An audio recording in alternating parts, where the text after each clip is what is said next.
Have you ever noticed this weird thing we do? Two people can do the exact same thing, but the story we tell ourselves about why they did it is completely different. And it all hinges on one tiny detail. Are we the one doing it, or are we the one watching? It really just boils down to this. When it's you, you're totally aware of the context, the pressure you're under, the bad day you're having, the whole situation. But when you're just an observer watching someone else, all that background stuff is invisible. You only see the action, so you just chalk it up to their personality. So that's the big question, right? Why are we all walking around with these two different rule books? One for us and a totally separate one for everybody else. It feels so natural, but it creates this massive disconnect in how we see the world. Well, the simple answer is, it's a glitch. It's a common, predictable mistake our brain makes. It's not some deep, reasoned judgment. It's just a cognitive bias, a mental shortcut that leads us down the wrong path. And yep, this little thinking error has a name. Psychologists call it the actor-observer bias. And I'm telling you, once you know what it is, you are going to start seeing it absolutely everywhere. So here's the official definition, and it's so important. It's our default setting to explain our own actions by pointing to the outside world. I was late because the traffic was a nightmare. But when we explain other people's actions, we point to their internal character. They were late because they're just irresponsible.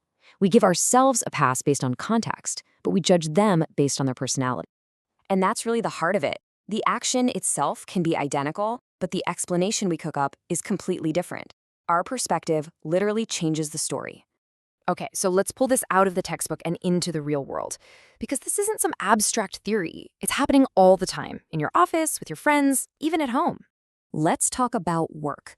When you miss a deadline, you know exactly why, right? The client kept changing the requirements, your workload was insane, the situation was impossible. But when a coworker misses their deadline, our brain might just jump straight to a character judgment. They must be disorganized, maybe they don't care enough. The whole situation just vanishes. And it's the exact same deal with our emotions. If you lose your cool, it feels totally justified. You were under a ton of pressure, anyone would have snapped in that situation. But if someone else snaps at you, suddenly it's not about the pressure anymore. Nope, they're just an aggressive person, or maybe they're immature. Same behavior, totally different story. You see this pattern everywhere, even with something as simple as being late.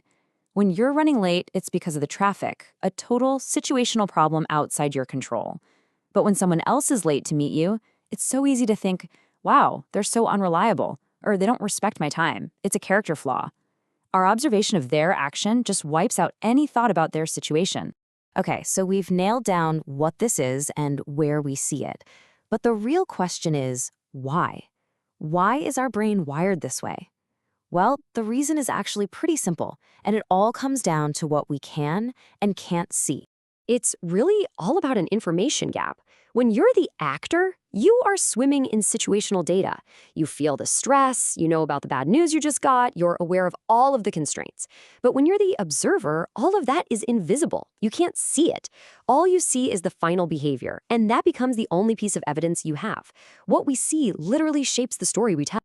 Now, this isn't just some fun mental quirk to know about. It has very real consequences. But the good news is, once you see the mechanism, you can actually start to fight back. So let's talk about how to shift from these snap judgments to a place of real understanding.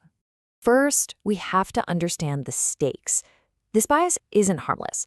It quietly damages our relationships. It makes conflicts worse. It absolutely kills empathy and just reinforces unfair judgments. When our explanations for this same exact behavior are so wildly different, how can we possibly connect? So how do we fix it? Here are 4 super practical steps. First, just apply the same rules to everyone. If context and situation matter for you, then assume they matter for other people too. Second, get curious. Ask questions about their situation.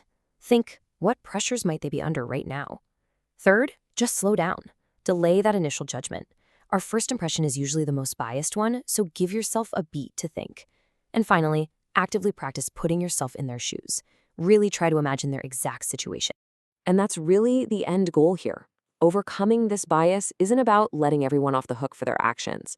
It's about recognizing that every story has a perspective and choosing to find a more balanced, a more accurate view of why people do the things they do. So I'll just leave you with this one question to think about.